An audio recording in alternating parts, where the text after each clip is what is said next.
महाराष्ट्रातली जनता हे सगळं पाहून झालेली आहे की महाराष्ट्रात काय चाललेलं आहे। बाळासाहेब ठाकरेंच्या विचाराला तिरांजली मिळत असल्यामुळे 50 आमदारांना घेऊन एकनाथ शिंदे बाहेर पडले आणि त्याच्यामुळेच भारतीय जनता पक्षाला सत्तेमध्ये येता आला आणि पुन्हा दुसरी सत्ता त्यावेळी पाहता आली। आणि एकनाथ शिंदे साहेबांना ममता बॅनर्जी करणं इतकं सोपं पण त्या ठिकाणचं नाहीये, कारण शेवटी त्यांच्या पाठीमागे जनता आणि तसं त्यांनी काम केलेलं आहे। अब्दुल सत्तार जे काही बोलले त्याची ही व्यथा ही खरोखर व्यथा आहे।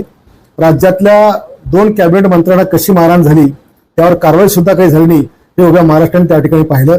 अजितदादांच्या पत्नी सुनेत्राताई यांचा अर्थ खातं सुद्धा अजून त्यांना मित्रपक्ष आमचा देत नाही, त्याच्यामुळे त्यांच्याच सोबत सुद्धा आमच्यासारखाच खेळ होतो की काय असं आम्हाला दिसून आलेलं आहे।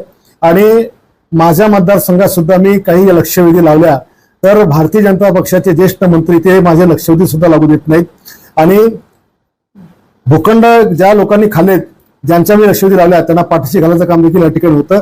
एक माझ्या मतदारसंघात सुद्धा मला मोठ्या प्रमाणामध्ये या माझ्या मित्र पक्षाचा म्हणजे अन्याय आणि त्यांचा हस्तक्षेप मला या ठिकाणी पाहायला मिळतोय आणि हे या राज्याकरता चांगलं नाहीये।